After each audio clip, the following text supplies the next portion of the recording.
Good morning, everybody. What a morning. Good morning. Good morning. Nerdy, I'm proud of you guys. Nerds, I'm super duper proud of you guys. Let's get a couple of morning hugs in, and then I'm going to show you guys something that the Pearl and the 5280 and the nerds and Kim, and I'm sure there's so many I don't know, and one of these days I'd love to know them all. But wait till you see what these kids are up to. Good morning. I'm proud of you guys. You're doing it. You're out there doing it, kids. That's right, D. Anderson. D. Anderson knows all about everything. D. Anderson, he's another one I'm proud of. Yeah. You guys should just start being proud of all of each other. Love each other. You should be proud of anybody that's here. Anybody that said it's 9 o'clock, I gotta go work out. It's 9 o'clock, it's time to go work out with my friends. Anybody notice how old Cleanie looks today? Niffer got younger looking and Cleanie got older. I'm sorry. I'm sorry I didn't say that. Okay, I was joking. See how your words can hurt someone? I wasn't even thinking, Cleanie. You don't look older. Cleanie, it was just a joke. It was a joke. It was a joke. I'm not trying to hurt anybody's feelings. I apologize.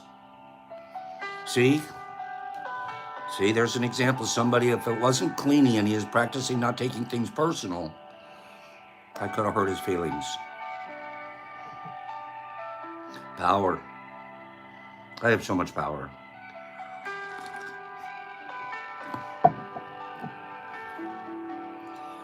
Good morning, everybody.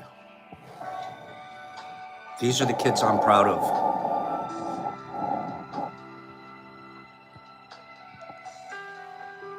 The Colorado Myco League is now a 501c3. They have their 501c3 action going. And if you ask me, I bet they'll use it. Pops doesn't use his. I bet you they use theirs.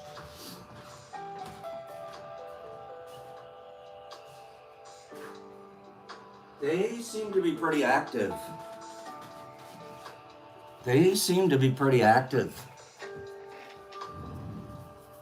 Would you look at that, you guys? And I'm needing you guys to do our community a big favor. Okay? I'm needing you guys to do our community a big favor. I want you to go to the IG page because I'm noticing, well, I don't know. I'm not sure how many followers there are. I think he should have more than 12 likes. Personally, I think there should be more than 12 likes. That was yesterday when I took this picture too, though, so I don't know. But if you're not part of the Colorado Myco League follower, go ahead and give them a follow. It helps in their algorithm stuff. So go ahead and give them a follow. Pop on over to the Colorado Myco League and follow them up. And maybe a little bit of support. Never hurts to support. But gosh, I'm proud of you guys. I mean that sincerely, dearly. Did you hear that? We are a Google search away. You can hit the old Google search Rooney. ColoradoMycoLeague.org. So this is what you you call manifesting.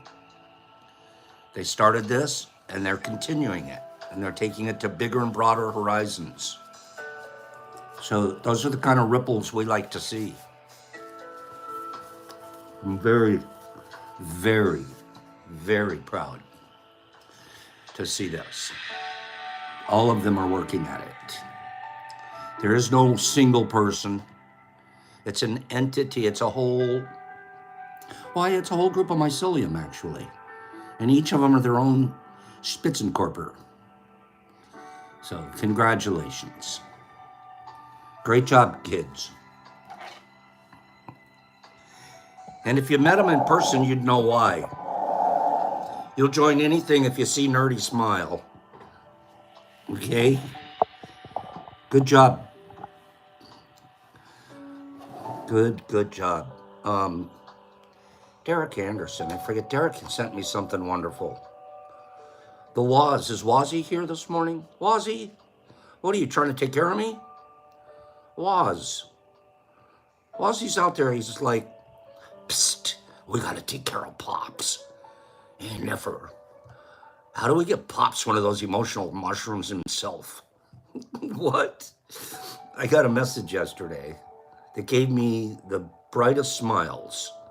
It already's working. Wazzy, Niffy, it's already working.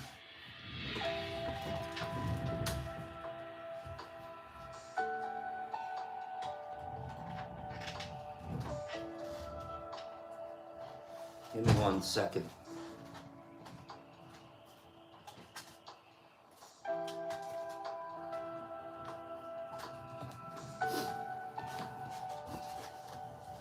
Sparky's the one that's sticking with me. I got Sparky. Oh, that's okay, Nerdy. You can bogart him. So Sparky is my emotional support shroom. Can you guys see him? Okay, so Sparky and I are going to hang out today and tomorrow. Because Waz writes to Niffer, he goes, you know, I think, I don't know what he wrote, but Niffer writes to me, he goes, Pops, Waz nominated you for an emotional support mushroom. I put it on my IG page. I was like, you guys make me feel so good. But of course, that's why I want to be here every morning. I'm not going somewhere every morning that like, it feels like I'm going to get poked in the eye. If I feel like I'm going to get poked in the eye with the big sharp stick, typically I don't go there. Typically, I'd like to keep my eyesight. Okay? But if I'm going to go somewhere that'll let me wipe my glasses off right in front of them and put them back on, why, I might revisit. Sister Golden Hair is here. Good morning, sis. How do we know your hair is really gold? Seriously. How do we know? Is it, or are you just going for the old 60s flower child name? Come on.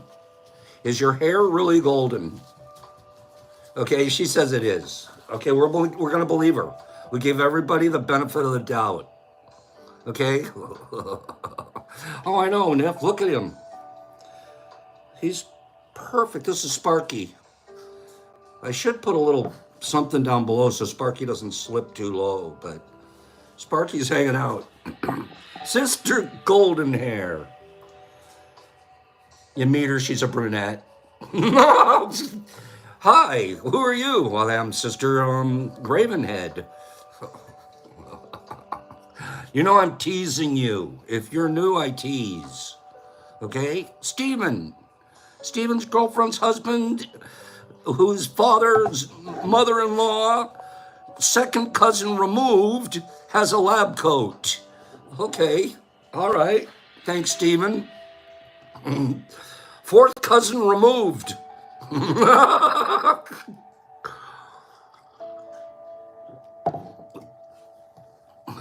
Jesus Christ, you're out of control. Did you hear what he said about you, girl? Did you hear Golden Hair? What'd he say? Jesus Christ, because it's okay, Pop. She's a blonde. She wouldn't understand. You're out of control. You'll find out, Sister Golden Hair. The director of human relations here, our human relations department, is completely out of control. Okay? And yet we let him get away with it. Everybody else gets monitored. Everybody else gets a 5-minute timeout. We have monitors all around the building. But we don't monitor him, and we know it, okay? Nerdy, I still can't find HR. Nerdy, you'll find a good HR.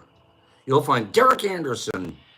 Derek Anderson could be your HR, but he'd be a good one.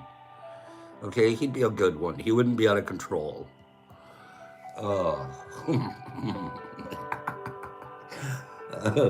You're killing me. Is Kim here this morning? Is Kim here this morning? Kim! Kim, say hello if you're here, because we're going to our physics class. We're heading over to physics. We're heading over to resonance class. Matthew Seliger sent me the neatest tape yesterday. Now I'm obsessed. I'm obsessed. Do you guys remember Tesla? Do you guys remember Tesla, the inventor? Tortured genius. I'm a minor historian on his biography. What a tortured genius. He thought so much and so hard his brain hurt all the time. He'd have to stay in dark spaces with no noises, just almost like he was suffering from migraines. But it wasn't really a migraine. Yeah, Billy, that's his name. It wasn't really a migraine. It was more his brain just hurt.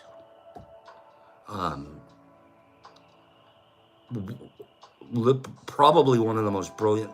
She's 65, still blonde, Norwegian genetics. You're looking hot, sis. I love him. Isn't it relatable? Nerdy, your brain, it just, he suffered severe depression, which we're going to talk about that here in a little bit about it. Depression's not a mental illness. It's not something we just wish our way into and wish our way out of. Depression's very misunderstood, actually, in terms of how we use it today. Just like the word gaslight. Stop using the word gaslight all the time when you don't know what you're really saying. Gaslight.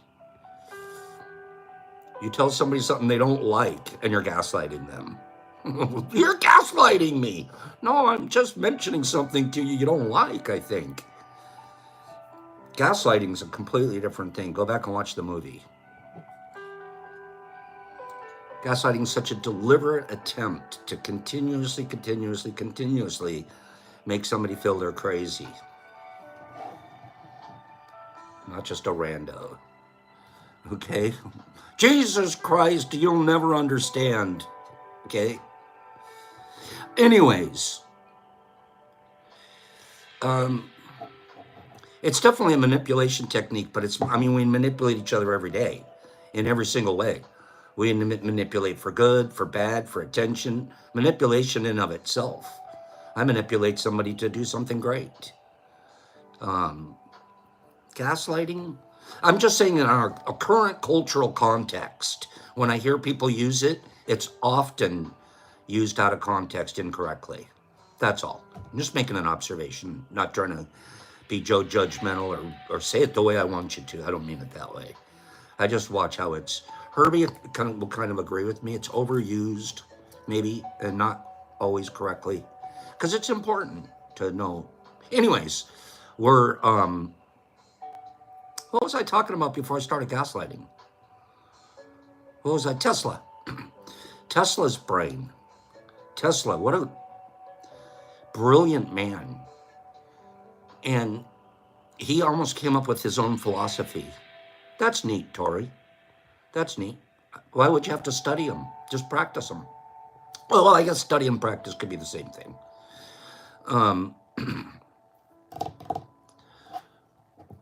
Tesla, what did Tesla think about the humans? What did he think we were? What did he think? At the end of the day, after all of this brilliance that this man had on the planet, he brought a lot of inventions, stuff that we never even think was attributed to him came from his brain.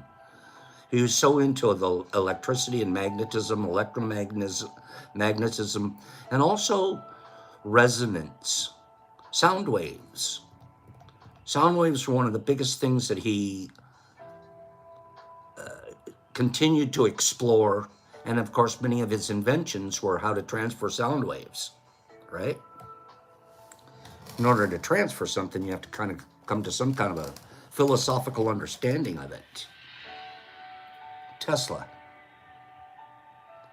Let's watch this together. You guys want to watch something? You guys all want to be miniature? Give me 5 people. Give me 5 people that want to be a miniature Tesla. I'd like to be a miniature Tesla this morning, Pops. I'd like to see stuff Tesla was doing. Give me 5 people. Miniature Teslas. No miniature horses this morning because we didn't bring the corral with us. Here we go. I agree, Walter B. That's my feeling too. Okay, where are we?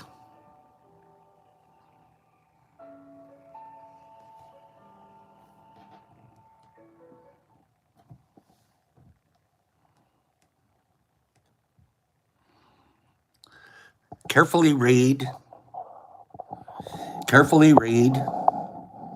the opening sequence here.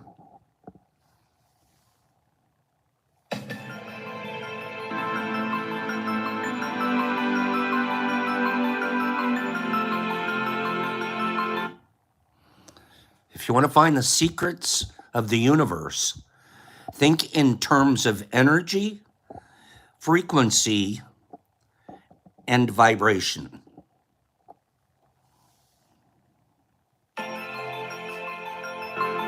Three minutes long. Enjoy this.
That's right, Hendrix. Cymatics.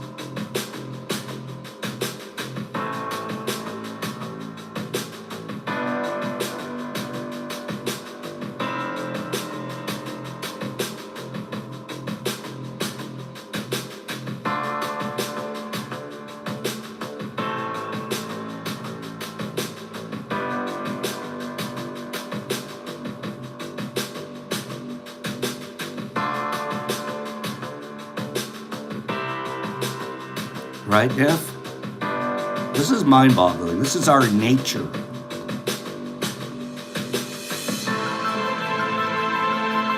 That's right, Sharon.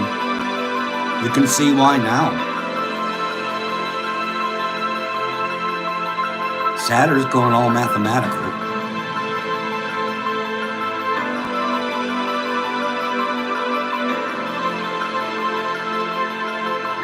Right, Paige?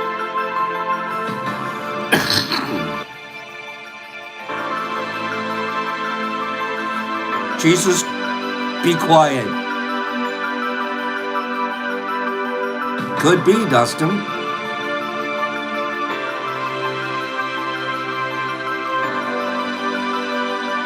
I know, Shiny.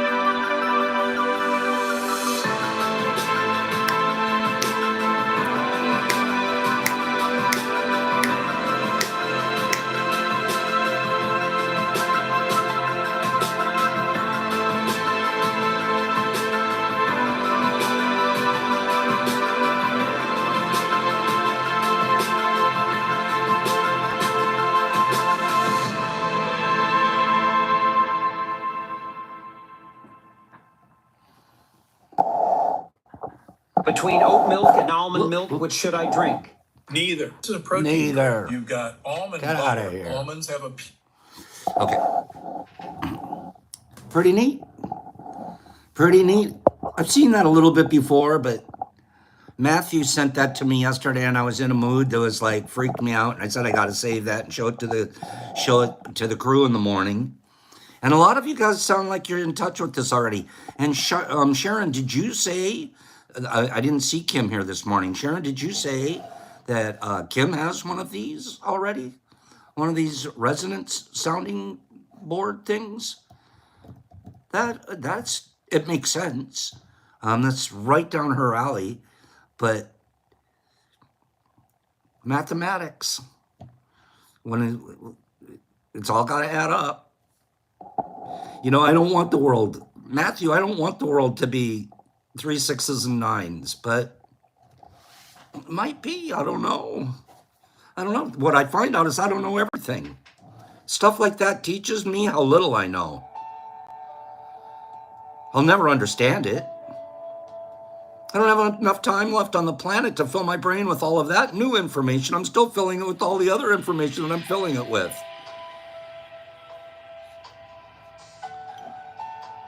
You know what I'm saying? 5280 says, forget it. Just do binary. Just ones and zeros, Pops. Okay? There's all kinds of crazy numbers. Who's that guy with the pattern? Matthew, maybe that's why it hurts a little. The right side doesn't work as well on my head. My left side, my history side works better. Okay? That was good. Matthew sent us that. Thank you. You guys give a quick thank you to Matthew Sulliger for sending us that. I thought it was really dynamic. Cymatics is what that's all about.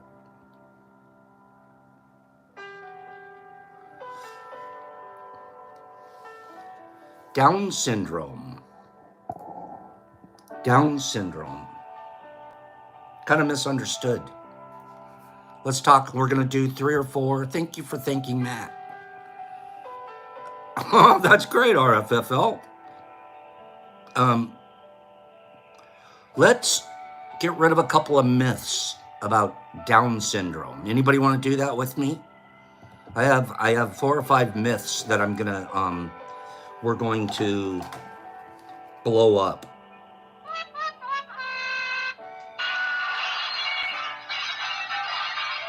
Let's get rid of some Down syndrome misinformation.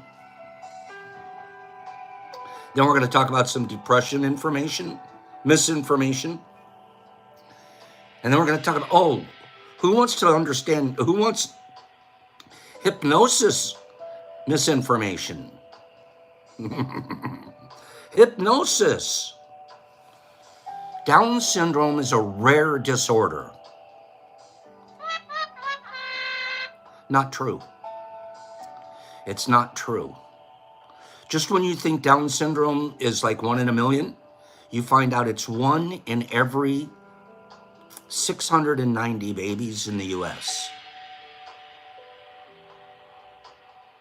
No, it's closer to 1 in a million, Pops. No. 1 in 690 babies in the U.S. with Down syndrome. There are more than 400,000 people living with the condition in the United States right now.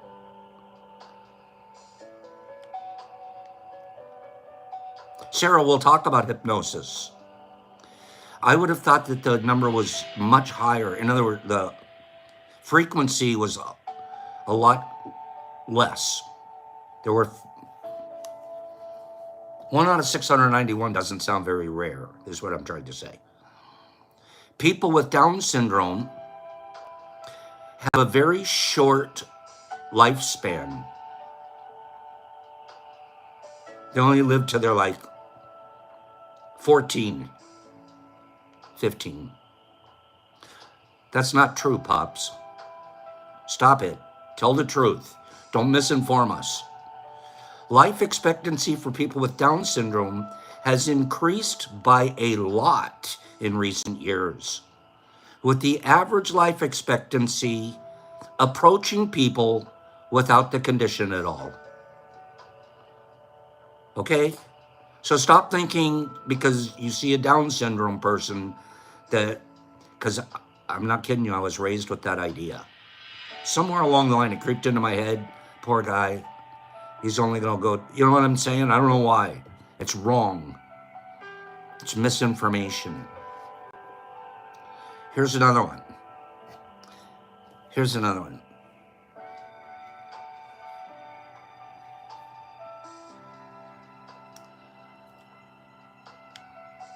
Sarah, we're going to talk about hypnosis.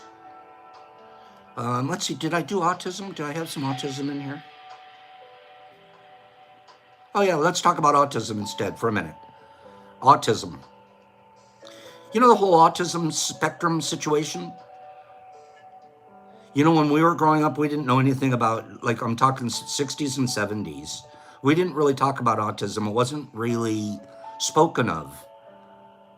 Was it even a condition then? I ask myself. Or is this something that's becoming more and more conditioned as our society evolves the way it's evolving? Is it bringing more autism to the people? And then I also look at autism and I'm like, aren't we all autistic? In a way. Aren't we all? If autism is something, well, what is autism? But if we all, I mean, if there's autism, don't I have a touch of it? I probably do. Like, how am I not on the spectrum? If there's a spectrum, I belong on it. Maybe if I'm just like below the 1, I don't know. I might be at the 2. If the spectrum's 1 to 10. I don't care if I'm on the spectrum. Put me on the spectrum. Why would there be shame in being on the spectrum? It's just what my brain's doing. Yeah, Nick, RX is like, got me a little bit, took a little piece of me. No, it didn't nick you, it gifted you. Autism can be quite a gift. Here's a myth. The appearance of autism is relatively new. Pops, you're wrong. I keep thinking it's like it came with Count Chocula cereal or something. No, it's been around quite a while. How long do you think we've known of autism? How long? B. Hendricks, they might want me on it, so I medicate, but I'll medicate myself now. I grow my own. Sarah, that's what I think. I think most of us, I'm okay with everybody has a touch. And then some get more. There's nothing wrong with that. Autism. 1960s, Derek Anderson thinks we started our autism scheme. How about this one? The earliest case of a child known to have autism was recorded in 1799. 1799. John Adams was president. And we're like, I think this guy might have let's write about this one. And they've been cataloging, et cetera, et cetera. Autism was first described by Leo Cranner in 1943. The full definition of it written out medically. 1943, they medically defined it. But they were even studying cases of autism all the way since 1799. In 1943, they're finally like, you know what, we got to put a name to this thing. That's pretty, give me 5 people that thought that was interesting. That's pretty interesting. Especially because Pops thought it came with Count Chocula boxes. The more Count Chocula boxes, the more chance you have of getting autism. So I never let Brock have Count Chocula. He already had enough going on. How about this one? Autism is a mental health disorder.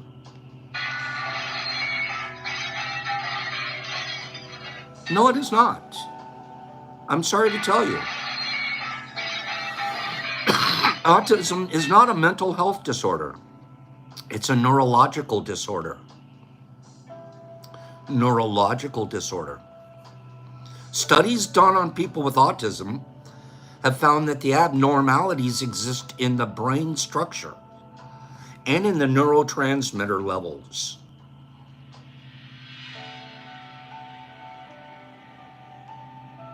A couple of wires. Boop, boop. It's not something they wake up and say, you know, today I'm going to get a mental health disorder. You know, in the 1950s, they used to say, when they'd look around and the kid was a little autistic, who got the blame? The auto-domesticators, the parents. It's got to be bad parenting. Bad parenting increases the odds of a child having autism.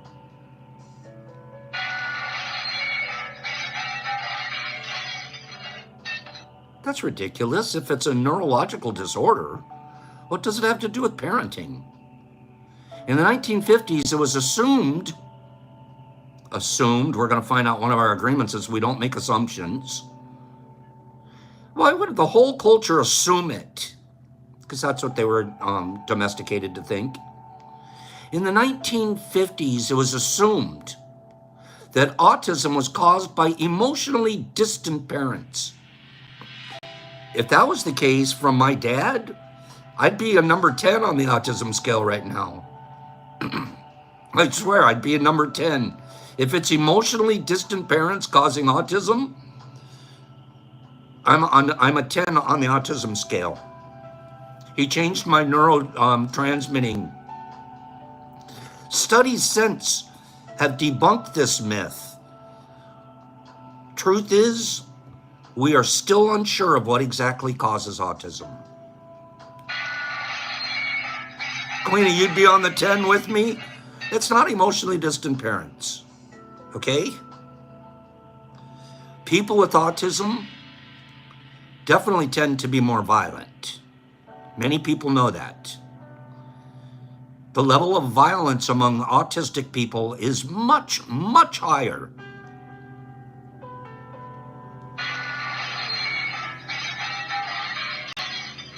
That's not true at all, Pops. That is not true at all. Autistic people are not more violent. People with autism are violent. No.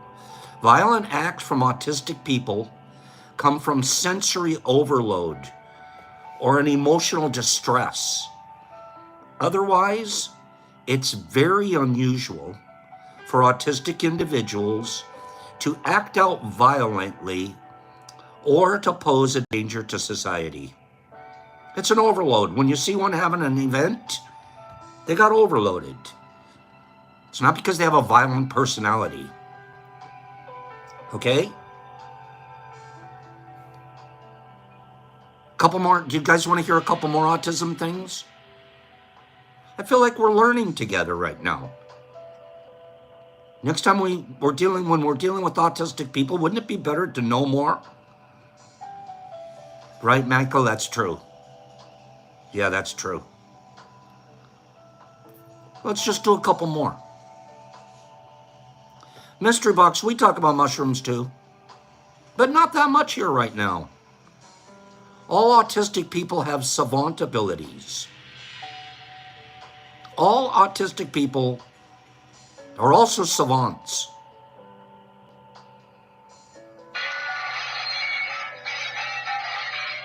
I wish that was true, because, like, come on, give them something to make up for the something. Do you know what I mean? But unfortunately, it's not true. Not all autistic people are also idiot savants and, like, playing Carnegie Hall at 7. No, they're not all, like, mathematical wizard counting dropped toothpicks. No, it's actually only about 10% of autistic people have savant abilities, which is still an incredibly high number. 10%. of autistic people have savant abilities. Others, many others on the spectrum, have what they call splinter skills, right? Harvey Kmart, definitely Wapner. Definitely Wapner. Honestly, to be honest with you, that's one of my favorite movies. I loved the love between the brothers.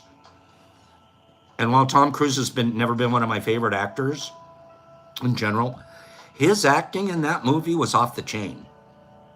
His acting, go watch that. He was good. And of course, Hoffman was just Oscar-worthy brilliant. Good movie. Good movie. Because you just see the love between the brothers. It was sweet, sweet, sweet movie. It gave you a chance to look at another side of humanity, too.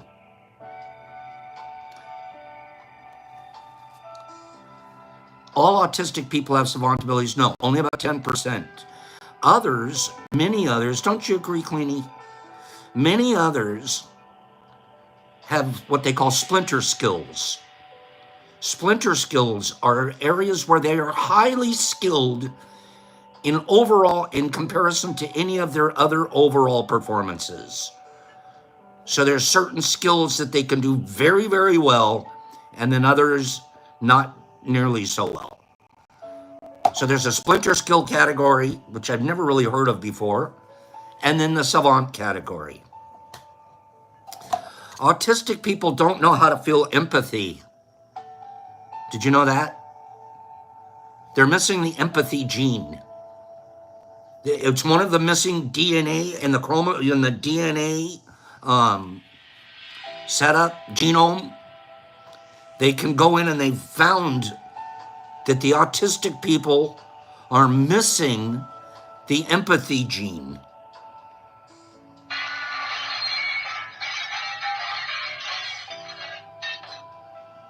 That's not true. Michael, it might be that it could be true about the community. I'm just talking about the quality of the acting in the movie. I don't really know about the knowledge, but you could be right. Autistic people do not lack empathy. They are not missing the gene. Pops, you're out of control. You're wrong. Autistic people, RFFL Crash, my son is the smartest person I have ever met, but he can't talk to anyone out to sea. There you go, that's beautiful. There's a lot of autistic people in our lives here, believe it or not. And we almost like hide them or don't share them or don't really talk about them. Let's celebrate each other. Let's celebrate each other. These are beautiful creatures. And I don't mean a creature, I mean humans. We're all creatures.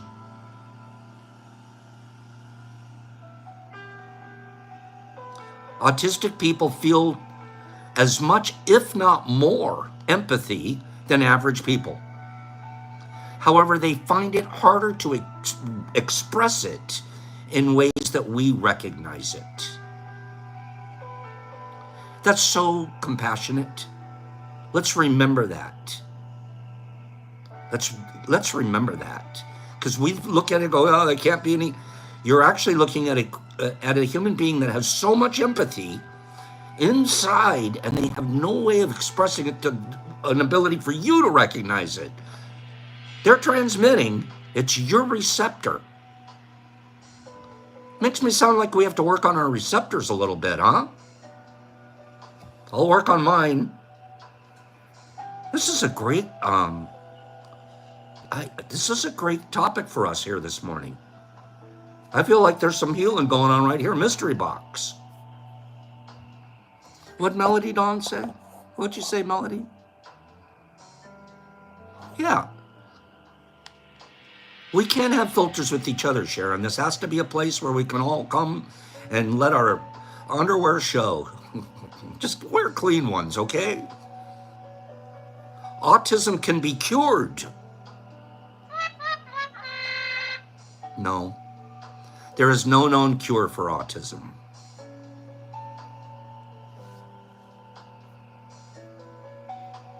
Let's do a little bit of hypnosis, and then we're going to get out of here for breaking myths today. Sarah, do you think you could be hypnotized? Is there anyone here that says I cannot be hypnotized? Can't do it. I was hypnotized once. One time. And I thought I could not be hypnotized. I really did. I went in saying, poo-poo. I was dating Miss Rose. I'll tell my quick story. I was dating Miss Rose. And Miss Rose and I were like pre-marriage counseling. We're going to get married. We were engaged. And she goes, you know, you have some issues. Duh. She goes, you know what? I'd like to see you get therapy. I'll go get therapy too, but you need therapy. I'm like, she loves me enough to tell me I need therapy. And not think she's going to risk losing me. Okay, I'll play along. Well, then she's smarter than most people because she's actually one of the human relations director people. She has all the resources. When I finally agree to get therapy, I'm just going to put it off. You know, I plan on getting it. The next day, she hands me a piece of paper with a phone number on it. She goes, here's the number you need to call. They're waiting to hear from you by 10 o'clock this morning so they can set an appointment with you. I go, I guess I've got to go to therapy. She practically set the appointment for me. So now I have to go to the appointment. The doctor, the therapist guy, the first time he sees me, goes, yeah, you're a good patient. You're a good client. Tell you what I'd like to do next time. I want to put you... Oh, she did, Herbie. She always lined me up and took me out. Okay? Next thing you know, he's telling me hypnosis. We're going to do psychohypnosis and reach that one root thing. Turns out to be dad, duh. Okay? Free, totally backfired. She's still my absolute best friend. Okay? So... I'm gonna find, of course it's dad, but we're not ready to tell anybody this one yet. So this guy's gonna hypnotize me. So I go home from the therapy situation and I'm telling Miss Rose, and she's all proud of me.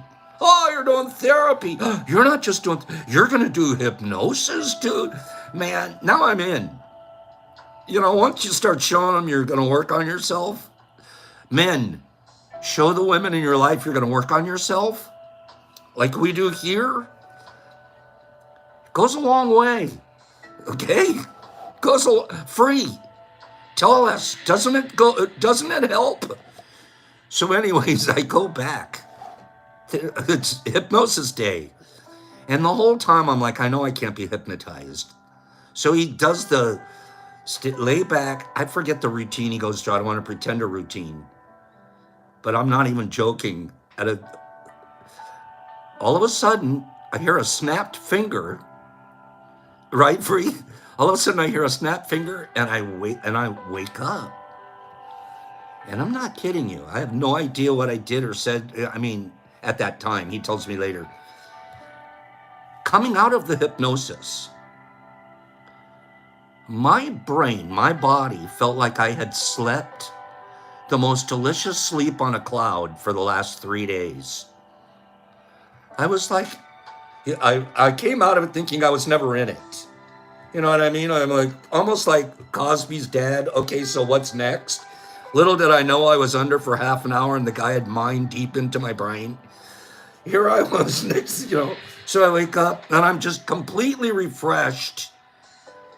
I'm trying to explain to you that for me, for someone that went into a situation completely doubting hypnosis, at the end of this session, whatever went on, I became a true believer in therapeutic hypnosis, not stage hypnosis, but therapeutic hypnosis. A complete believer because empirically, I experienced it myself. And the experience of it, because RX, I'm a good addict, a very good addict. I wanted to get hypnotized. I wanted to get addicted to hypnosis.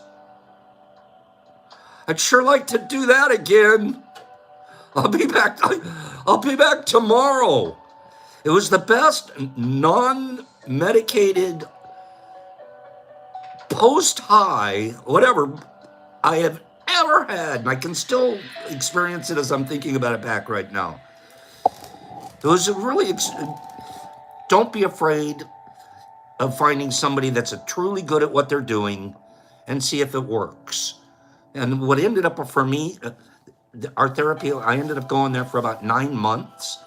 And the guy was like, you know what? You really don't have to keep coming. I've been taking your money for the last month or so. You're doing great. And even Miss Rose was like, yeah, I think we got to the bottom of a couple of those things. So therapy can be a very valuable thing. And she worked it out to where my health program paid for it too. So, wah, wah, wah. Yeah, I was hypnosis. So some people can't be hypnotized, including Pops.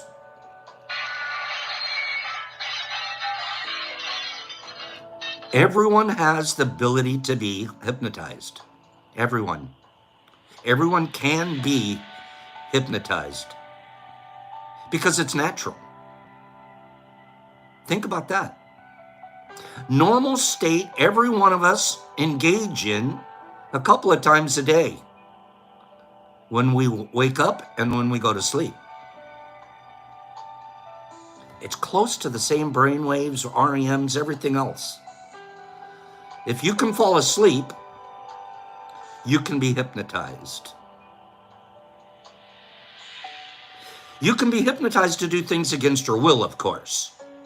Like if you got a really good hypnotizer guy, and he gives you a knife, and he tells you, go kill that puppy, and you're under a good hypnotic state,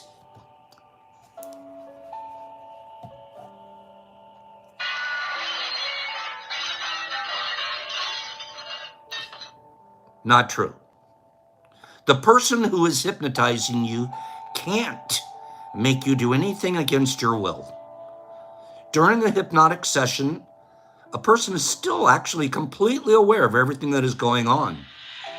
All the person that's hypnotizing you can do is guide you, but you can still reject any of his or her suggestions. When you're hypnotized, there's one thing: you don't lie, right? If you want the truth, hypnotize somebody and then ask them a question.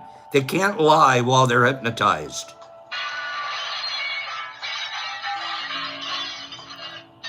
You can lie when you're hypnotized just as easily as when you're awake.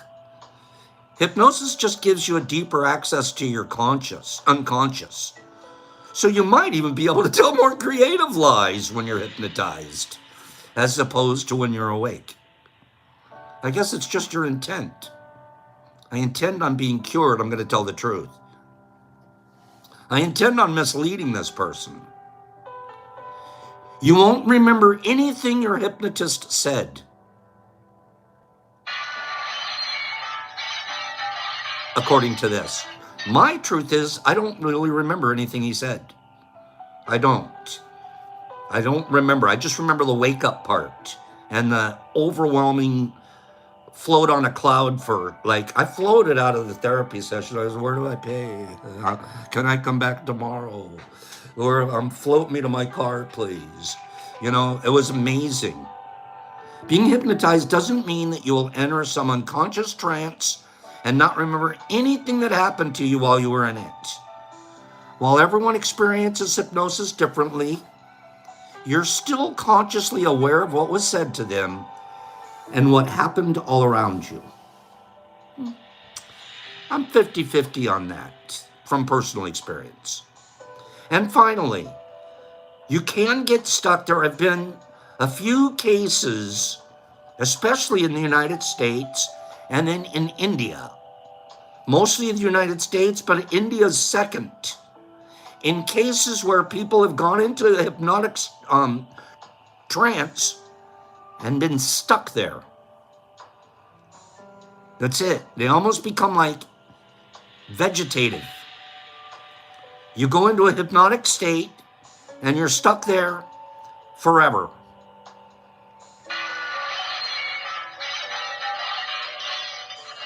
Pops, why'd you have to include India in the lie? Why couldn't you just stick with the United States? Why'd you have to make it global? Just tell, like, local lies, please. No one has ever been stuck in a hypnotic state, ever, anywhere, including India, because hypnosis is a naturally occurring state that we enter every day when we go to sleep and when we wake up. Intelligent people can't be hypnotized. Studies suggest the more intelligent you are, the more prone to hypnosis you are. Smarty pants. Smarty pants, I'm going to get right into your brain. So anyways, that's some interesting facts about hypnosis. We did hypnosis, we did autism, and we did Down syndrome today. Give me 5 people that learned something. EMT. Give me 5 people that learned something here today. And then we're going to be impeccable for about the next 15 minutes. Let me give a book away. Give me a number between 1 and 50. I'm going to give a book away, and I'm going to give away a couple of supplements to go with it. Give me a number between 1 and 50. Give me a number of, I'm sorry about your dog. All dogs go to heaven. Dogs already live in heaven. Give me a number. It's us that don't. 41. See, they know how to just live day to day. Give me a number. Look, give me a number between 1 and 10. 1 and 50. Give me a number between 1 and 50. And the first person to give me the number, I'm going to send them a book. And I'm going to send them a pack of supplements. Give me a number between 1 and 50. You can put up to 3 of them on your line at one time, you guys. I know, Mr. Phillips, I said 41, which was in there, so I moved to the next number. Tricky. I caught myself before you caught me. Give me a number between 1 and 50. You could put up to 3 numbers on your line at one time, Mr. Big Ear Phillips. Give me a number. And then we're going to send you one of our 4 agreement books and a package of supplements. Good morning, Eva. Yatharth, good morning. Give me a number. I'm waiting. I still don't see it. A number between 1 and 50. I didn't notice, Mushroom. You can put up to 3 of them at one time on a line. Give me that number, and then I'll tell you who won. Give me a number, and the game will be done. Give me a number between 1 and 50. Let everybody have a chance. Okay? We're still looking for that number. It's on the spectrum of 1 through 50, this number. Okay?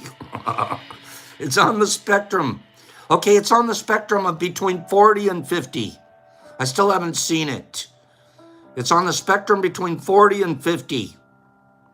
Okay? Now that we've narrowed it down. It's on the spectrum between 40 and 50. Okay? That's not it. Even with this, even telling you that, nobody said it. Catzilla, there you go. It's a 43. It's the 43. Kitty cat. Catzilla, 43 it was. 41 I accidentally said. 10 I accidentally said. So it was the 43 is what I moved to. Kitty Catzilla. Meow. Meow. Cat. Send me 48s. How many 48s did you guys have out there? Kitty Catzilla, send me your address and I'll send you this book and a package of supplements to go along with it. Stick around. We're going to give one more book and another package of supplements away right at the end of the show here today. We're on page 33 in the same book that I'm sending you, the 4 agreements. Boy, we're hitting the book late today.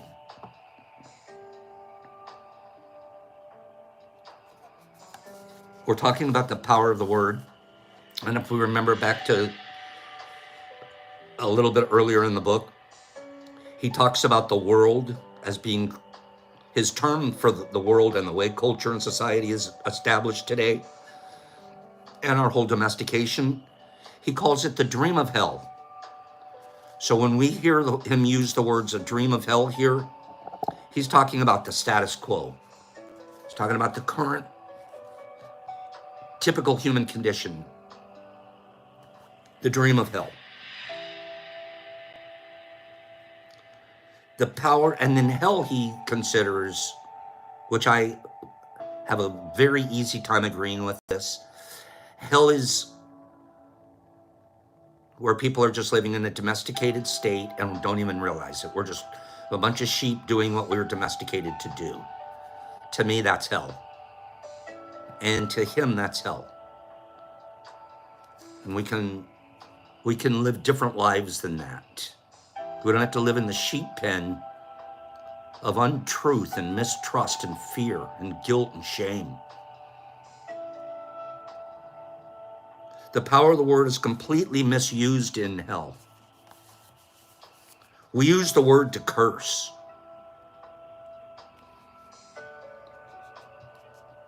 Be honest with yourself. Have you cursed at anybody in the last couple of days? Flipped off another guy, cut you off?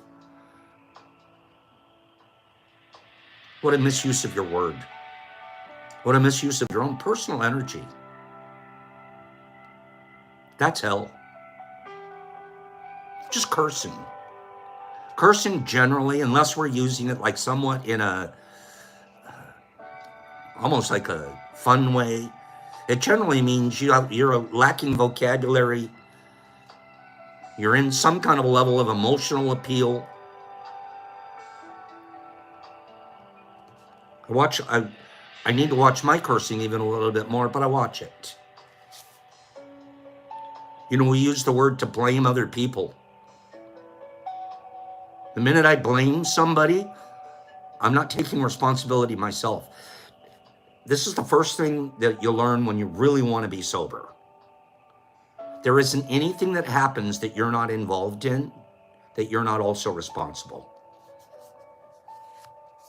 It's impossible for you to be involved in it and not have some level of responsibility.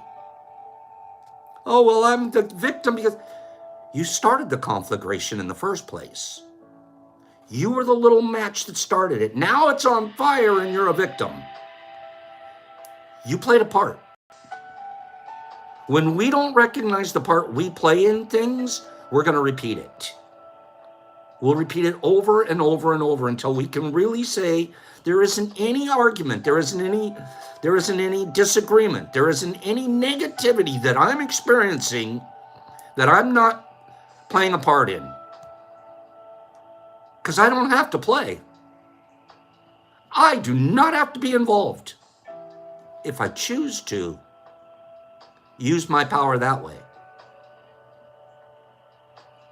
But we've been programmed, when somebody uses their power against you, well, heck, you got to use yours back.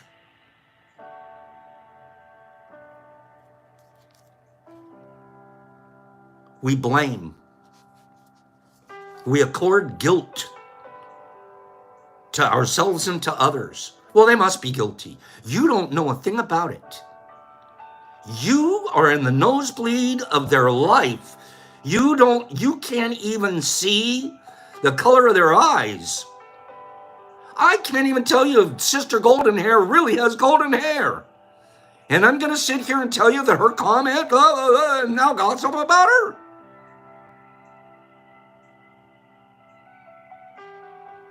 We know nothing about other people. But we take our words and we accord guilt to them.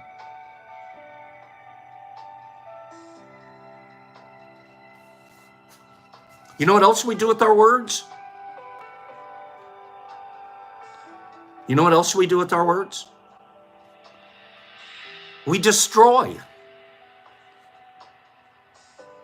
We destroy complete civilizations in history. Just declare war on one. You can wipe a whole civilization out. All you had to do is declare war. Have the leader of the deal say, this is the deal, we're going to war, bang your shield, be a swashbuckler, and we can wipe out the whole next door group.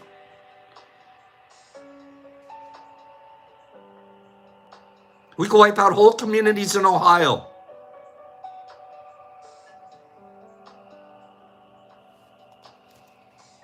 Destroy. You know, we could destroy Europe in World War II. We could lead millions and millions of Russians to die on the Western Front. No, excuse me, the Eastern Front. Freeze to death in Stalingrad. It goes on and on and on. In history, look at what we've used our words for. Look at what we've used our words for. I want to be a small group that uses our words to hold everything up to goodness and kindness. And let's balance some of this. Let's bring some balance. We've done so much damage with our words. And we have to accept responsibility for all the damage I've done with mine. I start with Brock. The damage I brought.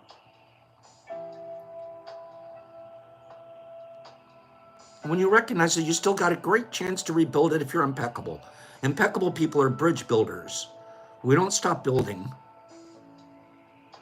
You don't tear things down with your words. You build them up. You build them up. The minute you start telling somebody they're not good enough, what they're doing doesn't match up to your expectations, you're destroying them with your own words. You're doing the exact opposite of what you really intend. Oh, well, if I could just tell them and they'd understand, I got to give them tough love. And I'm not saying tough love is wrong. I'm saying how we talk. We also use the word in the right way, but not as often. We mostly use the word to spread our personal poison, to express anger, to express jealousy, to express fear and envy and hate. Our word is pure magic. It is the most powerful gift we have as human beings. It's the thing that sets us apart from every other creature on our planet, is the power of our word. There isn't any other creature that communicates the way a human does, and it's why we've become the alpha predator on the planet. It's why we've also destroyed the planet. We've wiped out innumerable species, more than the biggest volcano that ever hit the earth, caused 6 years of ashes across the earth. Almost everything in the world died. We've done more damage than that volcano through the power of our words. More powerful than the most powerful volcano that ever existed, that we've ever seen erupt. And our words are more powerful. Stop it with the perspective, Pops. Are you kidding me? How powerful is your word, Greenie? More powerful than the most powerful volcano that's ever been known to erupt on planet Earth.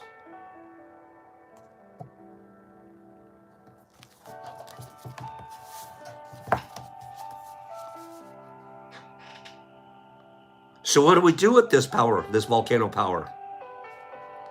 What do we do with our volcano power, Anthony? Good morning, friend. What do we do with our volcano power? We aim our volcanoes at each other. We even let the lava flow all over ourselves. We burn it down.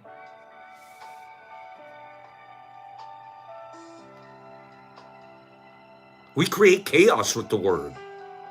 We plan revenge. We use the word against ourselves. That's what we do in the dream of hell. You're seeing it happen in our politics today. Both sides. You're seeing it happen in the Middle East today. Both sides, or all 7 sides. You're seeing it happen in Ukraine today. Both sides. It's all around us internationally and domestically. We're watching it happen, burning each other's down. No lifting up. No looking for what's the best in each other. Scratching to be the top dog. And then once I'm the top dog and I have the power, what am I going to use the power for? I've already showed you how I use my power. I use it to scratch my way to the top. Why don't you show me use your power to heal this nation? Who's the first person that's going to step up and use their power for healing? For teaching goodness and kindness, for changing these programs. I plead for it. I practice for it.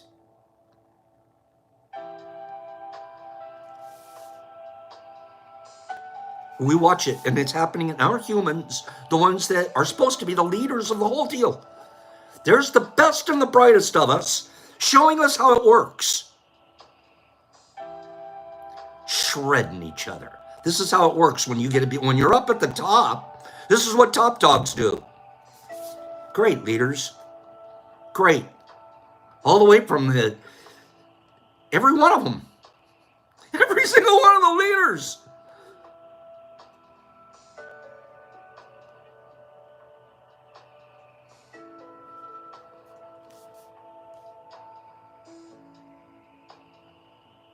We use the word to create.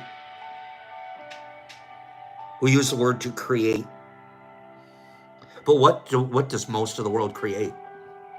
I try to use my word to create a goodness in a place to go and be good, learn good, laugh, live, love, learn. That's what we want to do with our words. You know what the world's doing with its words? The world with its words are creating hate instead of love. We're creating hate between races. We're creating hate between classes of people. We're creating hate between rich and poor, between haves and have-nots, between communities, between political parties. Everywhere you look around, the world's using its word. Every bulletin, what do you call it? Board. Not a bulletin board, side of the freeway. Every one of those boards, it's creating hate. It's creating division.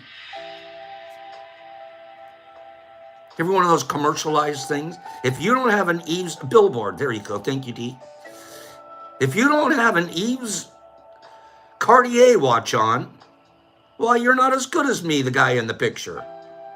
That's what the picture's telling me. It's dividing me from you because I can't afford your luxuries.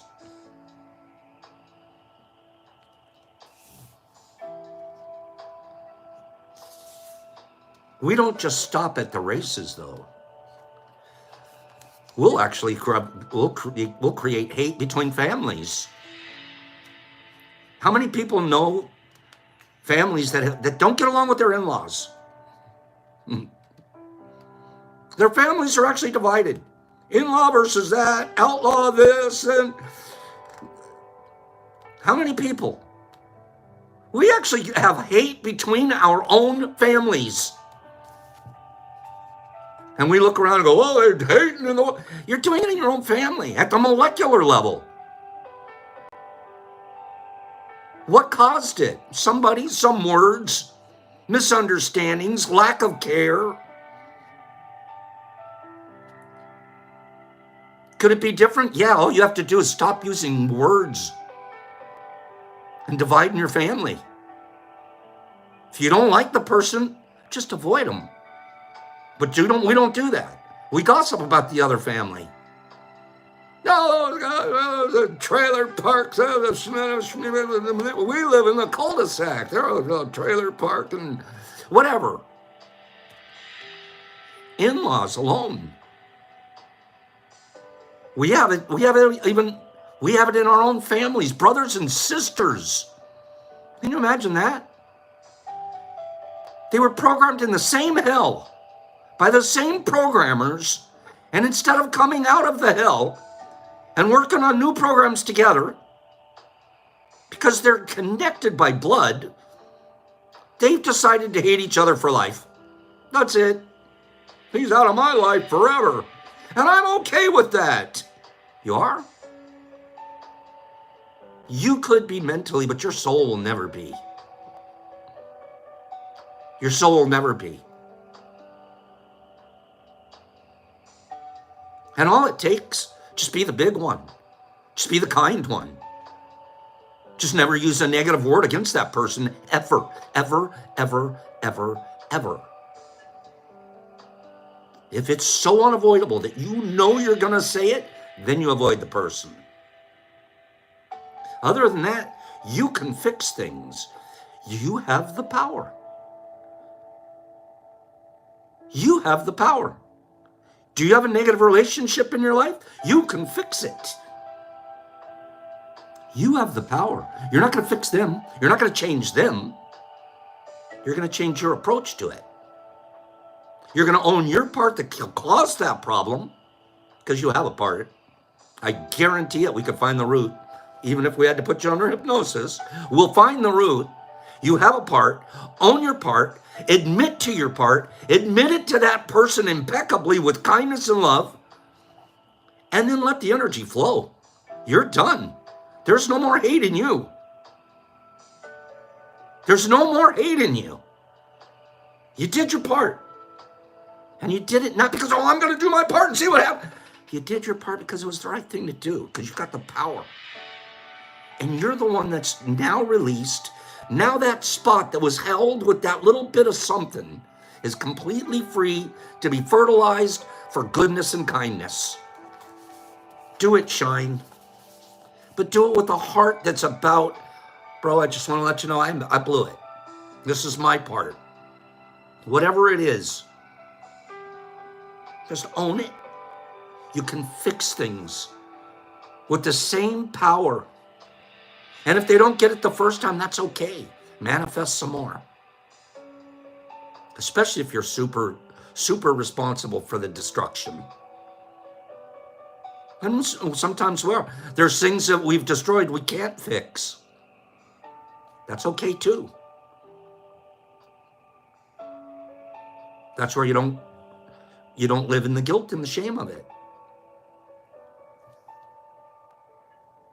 We misuse the word so often, and this misuse is how we perpetuate the dream of this hell. Misuse of the word is how we pull each other down. And when we pull each other down, this whole world, we pull each other down. And you know what we do? You know what we do? We pull each other. Sharon M., oh, Sharon, I would have sent you a book. Sharon, if you can cancel that, let me know, and I'll send you a book, sweetie. I hope you don't mind that I use that word. I don't mean that. Misuse of the word is how we pull each other down in families, and then in communities, and then in our nation, and then everywhere. Okay, Sharon. Misuse of the word is how we pull each other down. And you know what we do? We keep each other down. Nation to nation, family to family, in-law to in-law, old friend, broken brother. And how do we keep each other down? Use of the word. Keep driving home fear and anger.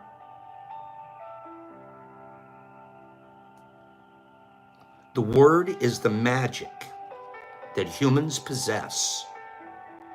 Misuse of the word is negative magic. And we are using negative magic all the time because we don't even understand the power of our magic. We'll catch up some more tomorrow. We'll talk about the best part of our magic. We need to be reminded how we're using it wrongly. We need to purpose in our hearts to use it correctly. And then not just, because remember, yesterday was intention. It's all it starts with, intention. As soon as you intend, it's already on its way. You literally planted the seed. Today, do a little watering. Do a little watering. Sounds like Shine's going to go out and hoe a whole field. Good for him. There's many of us that need to do that. Get her done. I hope you guys have a great day, and I really, really appreciate being here and having an opportunity to be a friend here. And I, one more time, thanking to Waz and Niffy and everybody else that said send Pops an emotional shroom. I needed this. He's with me all day. So, Pops, love, I gotta go to do a little something over at the grow house. I'll send you guys a picture of something. You're gonna like, whoa. And I'll see you guys here tomorrow. Same much time, same much channel. Please practice the 4 agreements. Be impeccable. The power of your word. Right before you say something, please understand how much power you personally hold. And the more you use it correctly, the more powerful it gets. You start drawing people from everywhere towards you. Because people inherently want goodness. We look at other people and go, gosh, I don't know how I got caught there. I really would like to, I want goodness. So we go find it, and we found it here. Have a great day. 4 agreements, be impeccable. Don't make assumptions. Don't take things personally, and then always do your best. Today, you'll do your best. Fred Hinkle, have a great day, Freddie. Mike and Pidgey Page and Sharon and Herbie, thank you for everything you do, Herbs. Matt and Laura, have a divine day. Derek Anderson, Tickling Buttons, Shiny, Molly. There you go, Molly. I like what you just said. Herbie, Sarah, have a good day. Sarah, have a good day. Cleany and Saturn and Wazzy and Jesus Christ in Australia. And Derek Anderson and B. Hendricks. B's been all over it this morning. Mike Baraball, 5280 all day. So proud of you. Drent and RX1s, my buddy. Anthony, thanks for checking in. Mushroom Farmer Guild and Melody Dawn. There's my girl. Michael Patterson, some really good stuff this morning, Michael. Corey D, Herbie, Shy, hi Shy. Greeny, loving my greens. Jesus Christ, Saturn, Mr. Phillips, Mellow Yellow, all day long. Jesus Christ and Joe D's, AMT Greeny, Mike Baraball, Melody Dawn, Pops, peace, love, power.